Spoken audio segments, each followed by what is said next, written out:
नमस्कार दोस्तों, मैं निकेंद्र। आज की वीडियो में हम बात करेंगे BHIC 132 के बारे में। काफ़ी सारे बच्चों के कमेंट थे कि उन्हें BHIC 132 का सोल्ड असाइनमेंट चाहिए। वीडियो को अंत तक ज़रूर देखें। अगर आपको जानकारी अच्छी लगे तो वीडियो को ज़्यादा से ज़्यादा शेयर करें। और यदि आपको अभी तक यह नहीं पता कि आपको असाइनमेंट कैसे बनाना है, तो आप हमारी यूट्यूब चैनल पर देख सकते हैं। हमने आपको इग्नू की सारी गाइडलाइंस के रिगार्डिंग एक वीडियो प्रोवाइड कराया गया है। यदि आपको किसी भी प्रकार के solved assignment, PDF, handwritten assignment की रिक्वायरमेंट है, तो आप हमारे स्क्रीन पर दिए गए नंबर पर भी कॉन्टैक्ट कर सकते हैं।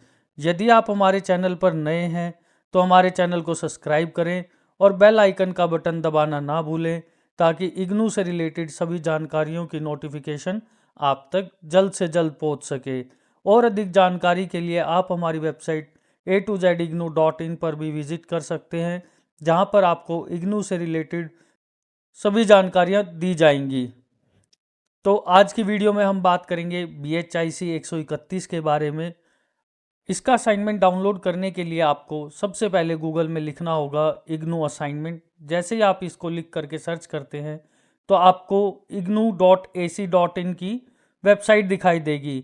यह ही वेबसाइट इग्नू की ऑफिशियल वेबसाइट है। यह बताना हर वीडियो में इसलिए अनिवार्य है क्योंकि काफ़ी सारे बच्चे इधर उधर के लिंक से PDF डाउनलोड करते हैं और उसको लिख लेते हैं। उसके बाद उन्हें यह बात समझ में आती है कि यह असाइनमेंट ही गलत है। तो आपको ignu.ac.in से ही अपना PDF डाउनलोड करना है और आपको इसका प्रिंट आउट भी अपनी असाइनमेंट में लगाना होगा। जैसा कि हमने आपको असाइनमेंट बनाने की क्या क्या तरीके हैं, इसकी वीडियो भी हमारे यूट्यूब चैनल पर हमने डाली हुई है। अब हम इग्नू के सबसे पहले लिंक पर क्लिक करेंगे। जैसे कि आप देख सकते हैं असाइनमेंट। जैसे ही आप इस पर क्लिक करते हैं तो आपके सामने कुछ इस तरीके से पेज ओपन हो जाएगा। यहाँ पर इग्नू के जितने भी प्रोग्राम्स हैं वो आपको देखने को मिलेंगे। आज हम बात करें बैचलर डिग्री के प्रोग्राम्स के लिए, तो आप जैसे ही बैचलर डिग्री के प्रोग्राम पर क्लिक करते हैं तो आपके सामने कुछ इस तरीके का पेज ओपन हो जाएगा, जहाँ पर आपको बैचलर डिग्री के सभी प्रोग्राम्स के बारे में जानकारी मिलेगी। यहाँ पर आपको कुछ इस तरीके से जुलाई 2024 से जनवरी 25 तक का एक लिंक दिखाई देगा। जैसे ही आप इस पर क्लिक करते हैं तो आपके सामने जो भी CBC यानी BA के असाइनमेंट रहेंगे उन सभी की डिटेल आपको यहाँ पर देखने को मिलेगी। इस पेज पर आने के बाद जैसे ही हम इसको थोड़ा सा स्क्रॉल करने के बाद नीचे आते हैं तो आपको यहाँ पर कुछ इस तरीके से 132 का असाइनमेंट देखने को मिलेगा। आज हम बात करें हिंदी मीडियम के लिए, तो इसमें जैसे ही आप हिंदी मीडियम पर क्लिक करते हैं तो आपके सामने कुछ इस तरीके से PDF ओपन हो जाएगी, जैसे कि आप अपने स्क्रीन पर देख पा रहे हैं। इसमें थोड़ा सा स्क्रॉल करने के बाद आपको नीचे कुछ इस तरीके से क्वेश्चन पेपर दिखाई देगा, जैसा कि आप अपनी स्क्रीन पर देख पा रहे हैं। इसमें आपको पहली ही नोटिफिकेशन दी गई है। यह स्तरीय कार्य तीनों भागों में विभाजित है। आपको तीनों भागों के सभी प्रश्नों के उत्तर देने होंगे। कुछ इस तरीके से आपको नोटिफिकेशन देखने को मिलेगी। इसमें भी आपको पहला भाग 40 अंक का, दूसरा भाग 30 अंक का और जो तीसरा भाग रहेगा वह भी 30 अंक का देखने को मिलेगा। जिसमें इसका पहला पर्सन जो 20 अंक के लिए दिया गया है, पौराणिक हिंदू धर्म के अंतर्गत विभिन्न मत संप्रदायों का वर्णन कीजिए, जो कि 20 मार्क्स का रहेगा। सामाजिक रूपांतरण से आप क्या समझते हैं, नई सामाजिक संरचना के विभिन्न सामाजिक समूहों और उनके बीच पारंपरिक संबंधों का मूल्यांकन कीजिए, यह भी आपका 20 मार्क्स का रहेगा। यह क्वेश्चन आपको 50 शब्दों में लिखना होगा। अब हम बात करेंगे इसके दूसरे भाग की, जो कि 10-10 अंक के तीनों प्रश्न रहेंगे, जिसका आंसर आपको 250 शब्दों में देना होगा। जिसका पहला प्रश्न रहेगा प्रारंभिक मध्ययुगीन भारत में हुए मुस्लिम आक्रमणों और उनके प्रतिरोध पर चर्चा कीजिए। इसका दूसरा प्रश्न रहेगा गुप्तकालीन अर्थव्यवस्था का विश्लेषण कीजिए। इसका तीसरा प्रश्न रहेगा साहित्य और वास्तुकला के क्षेत्रों में पल्लवों के योगदान की समीक्षा कीजिए। कुछ इस तरीके से आपको भाग 2 देखने को मिलेगा। अब हम बात करेंगे इसके भाग 3 की, जिसमें आपको प्रत्येक प्रश्न 6-6 अंक का देखने को मिलेगा और इसका आंसर आपको 100 शब्दों में देना होगा। इसका पहला प्रश्न रहेगा चालुक्यों की राज्य व्यवस्था, दूसरा प्रश्न रहेगा दक्षिणी भारत में भक्ति आंदोलन, तीसरा प्रश्न रहेगा राजपूतों की राजनीति और सैन्य प्रणाली। इसका चौथा रहेगा महिलाओं के संपत्ति अधिकार। इसका पांचवा प्रश्न रहेगा भाषा का विकास। तो कुछ इस तरीके से आपको यह असाइनमेंट देखने को मिलेगा। अब हम बात करेंगे इसके आंसर्स की। इस असाइनमेंट में आपको सबसे पहले अपने क्वेश्चन पेपर का प्रिंट आउट यूज़ करना होगा। जैसा कि आप अपनी स्क्रीन पर देख पा रहे हैं, आपको यह क्वेश्चन पेपर असाइनमेंट में लगाना अनिवार्य है। इसके बाद आपको अपना आइडेंटिटी कार्ड का फोटोकॉपी भी लगाना होगा, वह भी लगाना अनिवार्य है। यदि इसके बारे में आप अधिक जानकारी जानना चाहते हैं तो हमारे चैनल पर दी गई वीडियो के थ्रू आप पा सकते हैं। अब हम बात करेंगे इसके पहले प्रश्न की। जैसे कि आप अपनी स्क्रीन पर देख रहे हैं कि पौराणिक हिंदू धर्म के अंतर्गत विभिन्न मत संप्रदायों का वर्णन कीजिए। कुछ इस तरीके से इसका पहले प्रश्न का डिस्क्रिप्शन दिया गया है। हिंदू धर्म एक अत्यंत विविध और समृद्ध परंपरा है जिसमें विभिन्न मत संप्रदायों की एक लंबी श्रृंखला शामिल है। यह संप्रदाय विभिन्न धार्मिक, दार्शनिक और सांस्कृतिक दृष्टिकोण को व्यक्त करता है और प्रत्येक की अपनी एक विशेषता है। तो कुछ इस तरीके से आप इसका डिस्क्रिप्शन दे सकते हैं। इसके बाद हम बात करेंगे इसके पहले पॉइंट की, जो कि है शैव संप्रदा। शैव संप्रदा भगवान शिव की पूजा पर आधारित है। यह संप्रदा शिव को सृष्टि के कर्ता, पालक और सहायक के रूप में मानता है।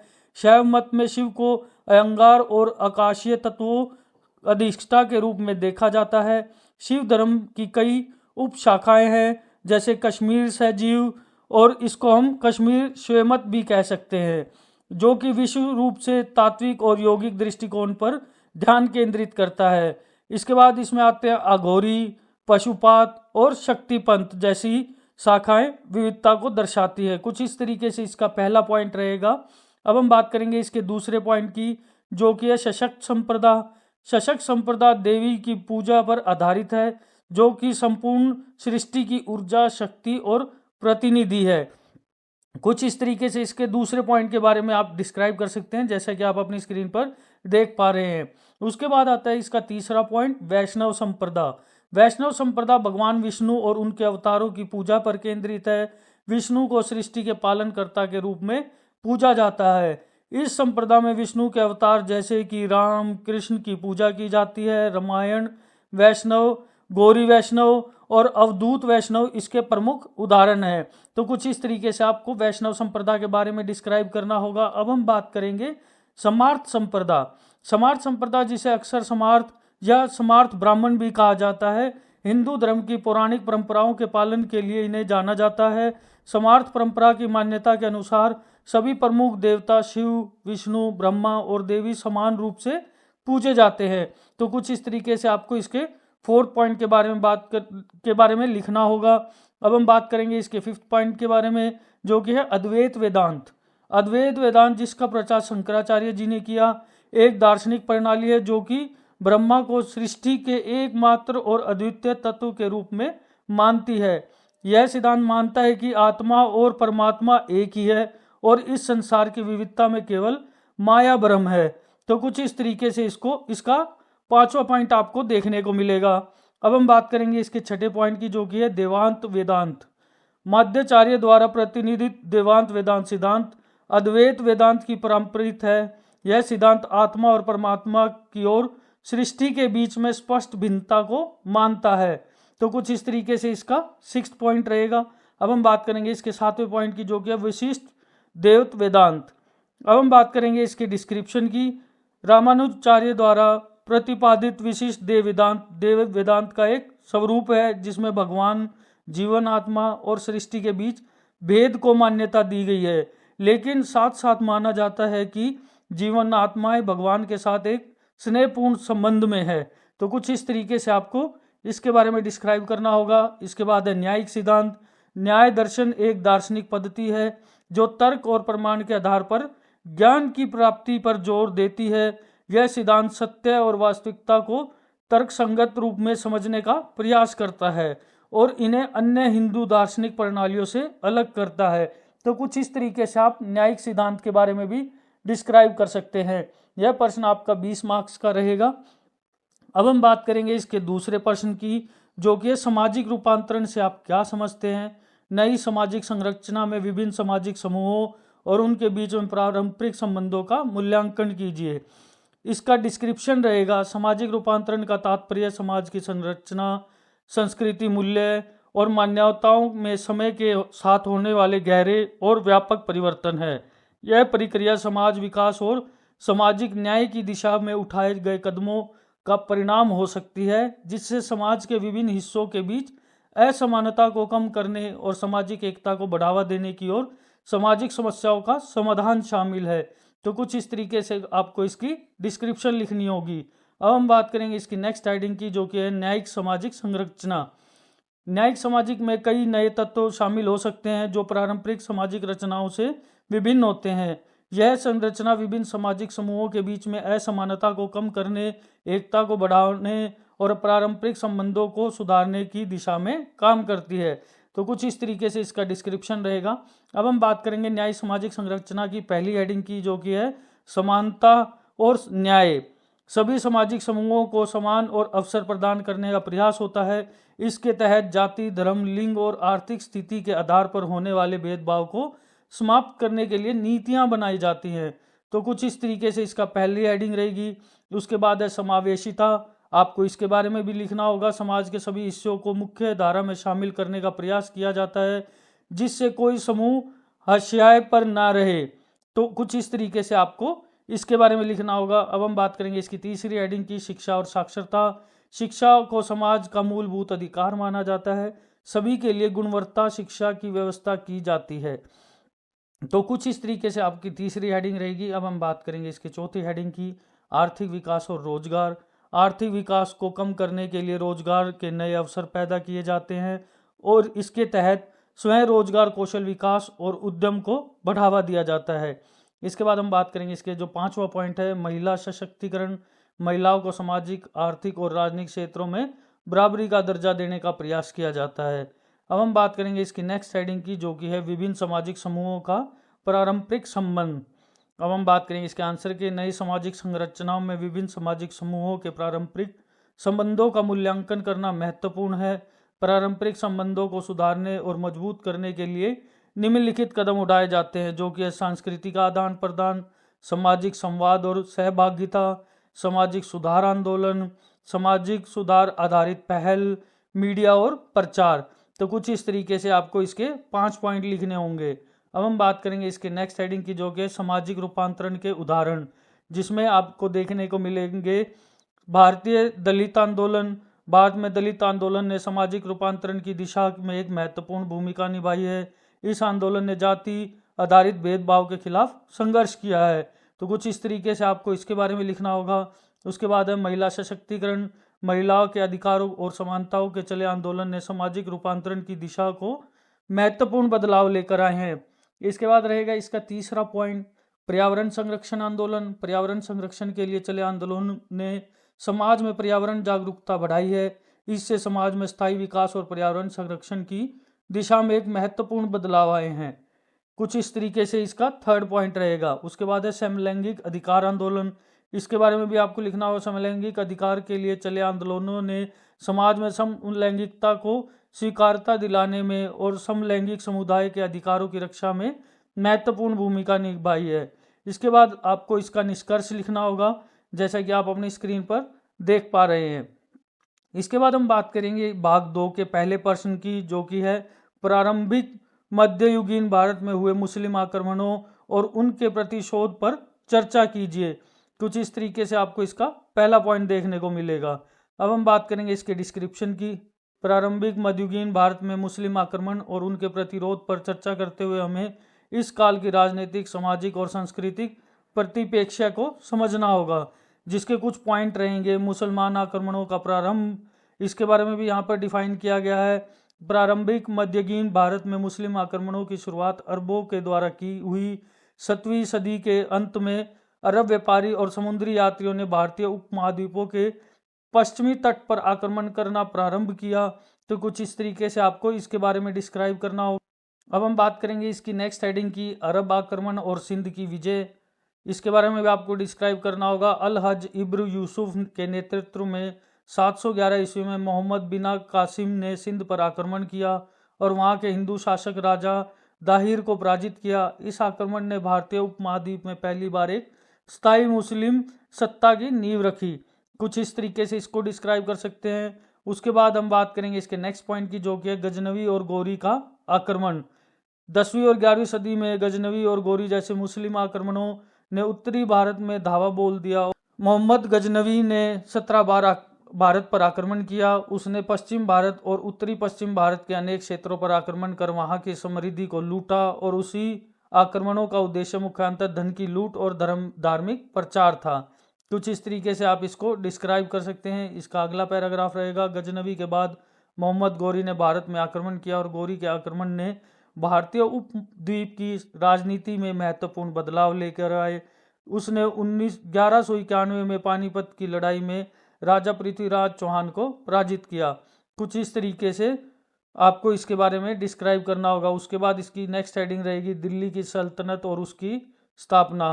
मोहम्मद गौरी के आक्रमणों के बाद कुतुबउद्दीन ऐबक ने दिल्ली में सुल्तान गेट की स्थापना की, जो दिल्ली सुल्तान के रूप में जानी जाती है। यह सल्तनत 1206 से 1556 तक भारत में प्रमुख मुस्लिम सत्ता के रूप में स्थापित रही। कुछ इस तरीके से आप इसके बारे में डिस्क्राइब कर सकते हैं। अब हम बात करेंगे इसकी नेक्स्ट पॉइंट की, जो कि है भारतीय शासकों का विरोध। बात करेंगे इसकी नेक्स्ट हेडिंग की, भारतीय शासकों का प्रतिरोध, मुस्लिम आक्रमण। अब हम बात करेंगे इसकी नेक्स्ट हेडिंग की, जो कि है अब हम बात करेंगे इसकी नेक्स्ट हेडिंग की, जो कि है भारतीय शासकों का प्रतिरोध। मुस्लिम आक्रमणकारियों के खिलाफ भारतीय शासकों द्वारा विभिन्न प्रकार के प्रतिरोध किए गए।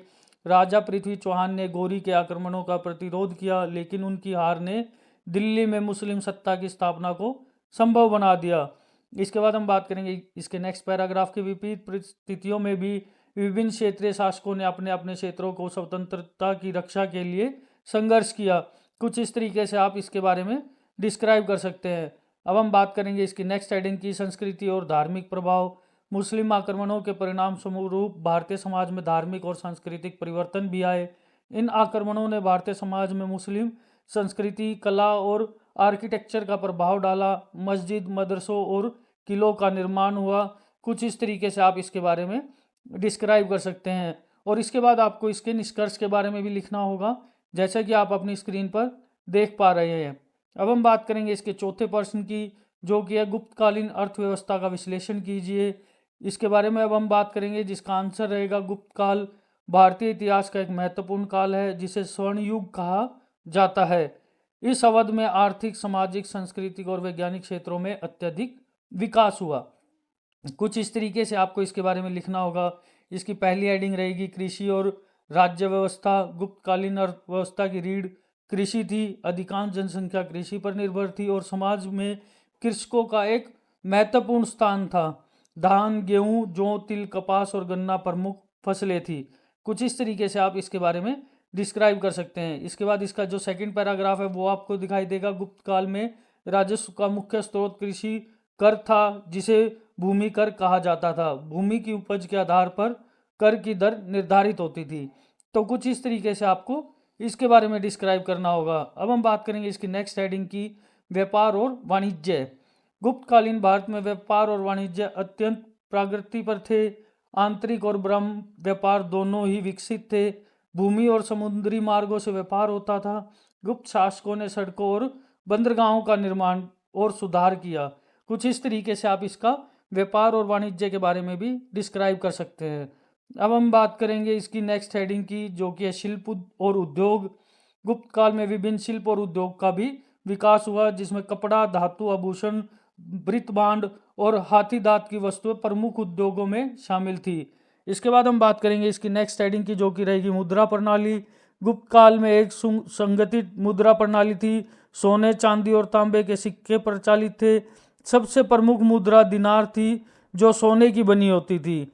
कुछ इस तरीके से आप इसकी मुद्रा प्रणाली को डिस्क्राइब कर सकते हैं। उसके बाद हम इसकी अगली हेडिंग के बारे में बात करेंगे, जो कि रहेगी नगरीकरण। गुप्त काल में नगरीकरण का भी विकास हुआ। महत्वपूर्ण नगर जैसे पाटलिपुत्र, उज्जैन, वाराणसी, पाटली, प्रयाग और मथुरा व्यापार और संस्कृति के प्रमुख केंद्र थे। कुछ इस तरीके से आप इसके बारे में डिस्क्राइब कर सकते हैं। इसके बाद है प्रशासनिक व्यवस्था। गुप्त काल में एक सुदृढ़ प्रशासनिक व्यवस्था थी, जिसे अर्थव्यवस्था को सुव्यवस्थित और नियंत्रित किया जाता था। राजा का प्रमुख कर्तव्य न्याय और सुरक्षा प्रदान करना था, जिससे व्यापारिक गतिविधियां निर्बाध रूप से चलती रहे और प्रशासनिक तंत्र के अंतर्गत विभिन्न स्तरों पर अधिकारी नियुक्त थे। कुछ इस तरीके से इसकी प्रशासनिक व्यवस्था के बारे में आपको डिस्क्राइब करना होगा। उसके बाद है धार्मिक और सांस्कृतिक प्रभाव। धर्म ने और संस्कृति ने भी गुप्तकालीन अर्थव्यवस्था पर महत्वपूर्ण प्रभाव डाला। गुप्त शासकों ने मंदिरों और मठों का निर्माण किया, जिसे धार्मिक पर्यटन को बढ़ावा मिला। इसके बाद इसकी अगली हेडिंग रहेगी शिक्षा और ज्ञान विज्ञान। गुप्त काल में शिक्षा और ज्ञान विज्ञान का भी अत्यधिक विकास हुआ। नालंदा और तक्षशिला जैसे प्रमुख शैक्षणिक केंद्र स्थापित हुए, जहाँ से शिक्षित व्यक्ति समाज के विभिन्न क्षेत्रों में योगदान देते थे। इसके बाद आपको इसका निष्कर्ष लिखना होगा, जैसे कि आप अपनी स्क्रीन पर देख पा रहे होंगे। यहाँ से देख करके आप इसका निष्कर्ष भी लिख सकते हैं। इसके बाद हम बात करेंगे इसके अगले प्रश्न की, जो कि रहेगा साहित्य और वास्तुकला के पहलुओं के योगदान की समीक्षा कीजिए। इसकी पहली डिस्क्रिप्शन आपको देखने को मिलेगी, जिसमें लिखा गया है पल्लव वंश दक्षिणी भारत के प्रमुख साम्राज्य था, जिसने 6वीं और 9वीं शताब्दी तक भारतीय इतिहास पर गहरा प्रभाव डाला। इस वंश का शासक मुख्यतः आधुनिक तमिलनाडु, आंध्र प्रदेश और कर्नाटक के कुछ हिस्सों में फैला हुआ था। कुछ इस तरीके से आप इसके बारे में डिस्क्राइब कर सकते हैं। इसके बाद इसकी पहली हेडिंग रहेगी साहित्य में पल्लवों का योगदान, जिसमें आपको देखने को मिलेगा तमिल कविता और साहित्य। पल्लवों के काल में तमिल कविता और साहित्य का एक नया युग प्रारंभ हुआ। काव्यम और पौराणिक साहित्य के लिए यह काल महत्वपूर्ण था। प्रसिद्ध तमिल कवि जैसे कि कंबन और सुरेश्वर ने इस युग की संरचनाएं प्रस्तुत की। इसके बाद हम बात करेंगे इसके दूसरे प्रश्न की, धार्मिक ग्रंथों की रचना। इस काल में धार्मिक ग्रंथों की रचना भी प्रमुख रही, विशेष रूप से शैव वैष्णव साहित्य का विकास हुआ। कुछ इस तरीके से इसके बारे में डिस्क्राइब कर सकते हैं। अब हम बात करेंगे पल्लव शासकों के संरक्षण और प्रोत्साहन। पल्लव शासकों ने साहित्यकारों और कवियों को संरक्षण दिया और उनके कार्य को प्रोत्साहित किया। इस तरीके से संरक्षण ने साहित्य के विकास को सुनिश्चित किया। कुछ इस तरीके से आप इसके बारे में डिस्क्राइब कर सकते हैं। इसके बाद इसकी अगली हेडिंग रहेगी वास्तुकला में पल्लवों का योगदान, जिसमें आप देख पा रहे होंगे पहला पॉइंट है रॉक कट मंदिर। पल्लवों ने वास्तुशिल्प शिल्प का सबसे प्रमुख योगदान रॉक कट मंदिरों का निर्माण करना। महाबलीपुरम में स्थित रॉक कट मंदिर, जैसे कि रथों के मंदिर और प्रचार के मंदिर, इस शैली के उत्कृष्ट उदाहरण है। तो कुछ इस तरीके से आप इसके बारे में डिस्क्राइब कर सकते हैं। उसके बाद इसका सेकंड पॉइंट रहेगा शैली और सजावट, जिसमें पल्लव काल की वास्तुकला में ड्राबार्ड शैली और शाही सजावट का प्रचलन था। पल्लव मंदिरों की दीवारों पर उकरे गए चित्र और शिल्पकारी इस काल की कला और संस्कृति को दर्शाते हैं। इसके बाद हम बात करेंगे इसकी थर्ड हेडिंग की, राजमहलों और किलों का निर्माण। पल्लव ने अपने साम्राज्य में सामरिक और प्रशासनिक नियंत्रण के लिए राजमहल और किलों का निर्माण किया। कुछ इस तरीके से इसके बारे में लिख सकते हैं। उसके बाद आपको हम बात करेंगे चौथे पॉइंट की, जो कि आप देख पा रहे होंगे वास्तुशास्त्र और तकनीकी कौशल। पल्लव वास्तुकला ने तकनीकी कौशल और वास्तुशास्त्र में नई अवधारणाओं को अपनाया। मंदिरों के निर्माण की विधि, उनकी संरचना और सजावट में अपनाए गए तकनीक उपाय ने भारतीय वास्तुकला की धारा को नई दिशा प्रदान की। इसके बाद आप इसका निष्कर्ष लिख सकते हैं, जैसा कि आप अपनी स्क्रीन पर देख पा रहे होंगे। यहाँ से देख करके आप इसका निष्कर्ष भी लिख सकते हैं।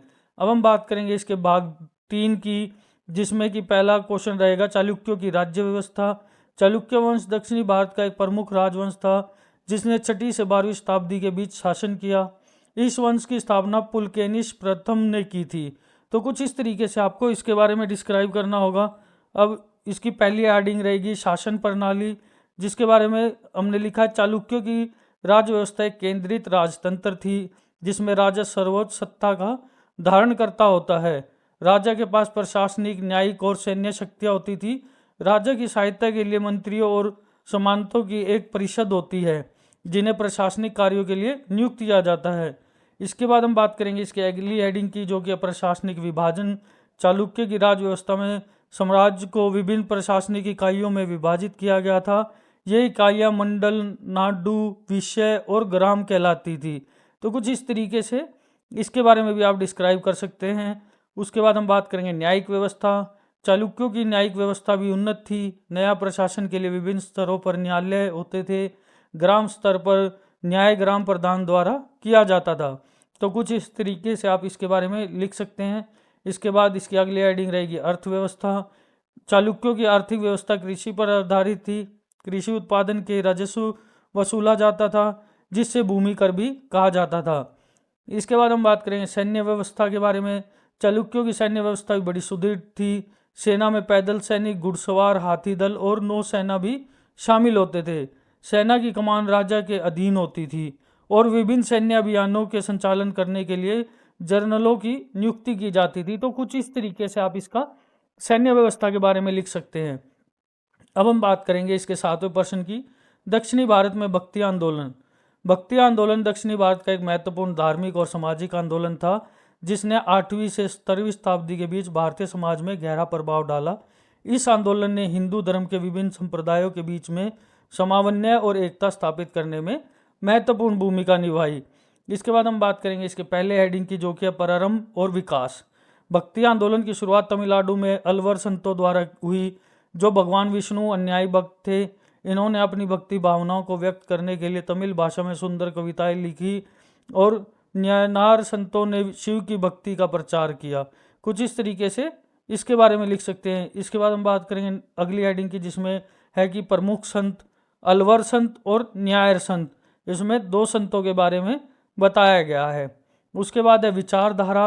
भक्ति आंदोलन की विचारधारा सरल, प्रेम और समर्पण पर आधारित थी। इसका मुख्य सिद्धांत यह था कि ईश्वर की प्राप्ति के लिए जाति, लिंग और सामाजिक स्थिति के भेदभाव से ऊपर उठकर केवल सच्चे हृदय से भक्ति करनी चाहिए। इसके बाद हम बात करेंगे इसकी अगली हेडिंग की, जो कि है सामाजिक प्रभाव। भक्ति आंदोलन ने दक्षिणी भारत में एकता और भाईचारे को भावना को बढ़ावा दिया। इसने धार्मिक आडंबरों और पाखंड के खिलाफ आवाज उठाई और लोगों को सीधे ईश्वर की उपासना करने के लिए प्रेरित किया। इसके बाद हम बात करेंगे इसकी नेक्स्ट हेडिंग की, जो कि भक्ति साहित्य। भक्ति आंदोलन ने संतों ने तमिल, कन्नड़, तेलुगु और मलयालम भाषाओं में सुंदर भक्ति साहित्य की रचना की।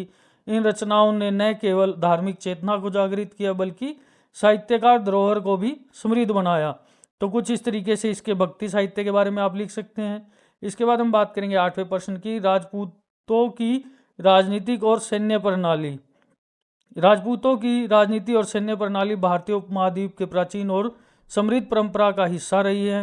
राजपूतों का शासन मुख्यतः मध्यकालीन भारत के विभिन्न हिस्सों में फैला हुआ था और उनकी राजनीति तथा सैन्य प्रणाली विशेष प्रकार की संरचना के नियम थे, जिसमें इसकी पहली हेडिंग आपको देखने को मिलेगी, राजनीतिक प्रणाली। राजपूतों की राजनीतिक प्रणाली संवैधानिक और वर्गीय समाज पर आधारित थी। उनकी राजनीतिक और राजधारणाओं और जिम्मेदारी सिस्टम बहुत महत्वपूर्ण भूमिका निभाते थे। राजपूत समाज में सत्ता की संरचना अत्यधिक परंपरागत और पैतृमात्मक थी। तो कुछ इस तरीके से आप इसके बारे में डिस्क्राइब कर सकते हैं। इसके बाद है सैन्य प्रणाली। राजपूतों की सैन्य प्रणाली अत्यधिक मजबूत और सुनिश्चित थी। उनकी सेनाओं में घुड़सवार और पैदल सैनिक भी शामिल होते थे। तो कुछ इस तरीके से आप इसकी सैन्य प्रणाली के बारे में डिस्क्राइब कर सकते हैं, जैसे कि आप इसकी अपनी स्क्रीन पर देख पा रहे होंगे। इसके बाद हम बात करेंगे 9वें प्रश्न की, जो कि महिलाओं के संपत्ति अधिकार। महिलाओं के संपत्ति अधिकार समाज की समानता और न्याय दिशा में एक महत्वपूर्ण कदम है। यह अधिकार महिलाओं को आर्थिक स्वतंत्रता, शैक्षणिकरण प्रदान करते हैं, जिससे वे अपने जीवन में महत्वपूर्ण निर्णय लेने में सक्षम होती है। इसकी पहली हेडिंग रहेगी ऐतिहासिक पृष्ठभूमि। प्राचीन भारत में महिलाओं के संपत्ति अधिकार सीमित थे। वैदिक काल में महिलाओं की सीमित संपत्ति रखी सकती थी, जिसे स्त्रीधन कहा जाता था। तो कुछ इस तरीके से इसकी आपको पहली हेडिंग देखने को मिलेगी। उसके बाद हम बात करेंगे आधुनिक काल में कानूनी अधिकार सुधार। ब्रिटिश काल में महिलाओं के संपत्ति अधिकारों में सुधार के प्रयास हुए। हिंदू विधवा पूर्ण विवाह अधिनियम 1856 ने विधवाओं को उनके पति की संपत्ति में हिस्सेदारी दी। 1937 के हिंदू महिला अधिनियम ने भी महिलाओं के संपत्ति अधिकारों को मजबूत किया। तो कुछ इस तरीके से आप आधुनिक काल और कानूनी सुधार के बारे में लिख सकते हैं। संपत्ति अधिकार और कानूनी बदलाव। 2005 में हिंदू उत्तराधिकारी अधिनियम ने संशोधन किया गया, जिसमें बेटी को भी बेटे के समान पैतृक संपत्ति में अधिकार दिया गया। इस शोषण ने महिलाओं को संपत्ति में बराबर का हिस्सा दिलाने में एक महत्वपूर्ण भूमिका निभाई। इसके बाद है संपत्ति अधिकारों का सामाजिक प्रभाव। महिलाओं के संपत्ति अधिकार न केवल आर्थिक स्वतंत्रता देते हैं बल्कि समाज और पारिवारिक स्थिति को भी मजबूत करते हैं। कुछ इस तरीके से इसके बारे में आपको लिखना होगा। इसके बाद हम बात करेंगे इसकी नेक्स्ट हेडिंग की, जो कि चुनौतियां और आगे का रास्ता। हालांकि कानूनी प्रावधानों में सुधार हुए, लेकिन जमीनी स्तर पर जागरूकता और इन अधिकारों के कार्यान्वयन में भी अभी चुनौतियां हैं। पारंपरिक और पैतृक समझता सोच के कारण कई महिलाएं अपनी संपत्ति अधिकारों का पूरा लाभ नहीं उठा पाती। समाज में बदलाव लाने के लिए जरूरी है कि महिलाओं को अधिकारों के बारे में शिक्षित किया जाए। तो कुछ इस तरीके से आप इसके बारे में लिख सकते हैं। अब हम बात करेंगे 10वें प्रश्न की, जो कि है भाषा का विकास। भाषा का विकास मानव सभ्यता के लिए एक अत्यंत महत्वपूर्ण पहलू है। यह विकास सामाजिक, संस्कृति और तकनीक परिवर्तनों से प्रेरित होता है। इसकी जटिल प्रक्रिया मानव समाज के विविध आयामों को प्रभावित करती है। भाषा का पारंपरिक विकास। भाषा का विकास आदि मानव समाजों के साथ शुरू हुआ। पारंपरिक मानव ने संवाद के लिए चित्र, संकेत और सरल ध्वनियों का प्रयोग किया। कुछ इस तरीके से इसके बारे में आप डिफाइन कर सकते हैं। उसके बाद हम बात करें भाषा की संरचनात्मक प्रक्रिया। भाषा के विकास में संस्कृति, आदान प्रदान और सामाजिक रचनाएं महत्वपूर्ण भूमिका निभाती हैं। सामाजिक समूहों के आपसी संपर्क और व्यापार ने नई शब्दावली और व्यापारीकरण रचनाओं को जन्म दिया। कुछ इस तरीके से आप इसके बारे में लिख सकते हैं। अब हम बात करें भाषा में विविधता और परिवर्तन। भाषा का विकास और परिवर्तन निरंतर प्रक्रिया है। भाषाई विविधता और विविध बोलियां समाज के भौगोलिक और सांस्कृतिक विकास को दर्शाती हैं। विभिन्न भाषाओं में शब्दों, ध्वनियों और व्याकरणिक रचनाओं का परिवर्तन भाषाई संयोजन और नवविचार का एक प्रमाण है। इसके बाद हम बात करेंगे इसकी नेक्स्ट हेडिंग की, जो कि है भाषा के तकनीकी प्रभाव। आधुनिक काल में प्रौद्योगिकरण और मीडिया ने भाषा के विकास पर गहरा प्रभाव डाला है। अंतर्राष्ट्रीय संचार, सोशल मीडिया और ऑनलाइन प्लेटफॉर्म ने भी भाषा की पहुंच और उपयोग में परिवर्तन किया है। तो कुछ इस तरीके से आप इसके बारे में लिख सकते हैं। इसके बाद आपको इसका निष्कर्ष देखने को मिलेगा। इसके बारे में भी आपको डिफाइन करना होगा, जैसे कि आप अपनी स्क्रीन पर देख पा रहे होंगे। दोस्तों, अगर आपको वीडियो अच्छी लगी हो तो ज़्यादा से ज़्यादा शेयर करें, चैनल को सब्सक्राइब करना ना भूलें और वीडियो को अंत तक देखने के लिए आपका बहुत बहुत धन्यवाद।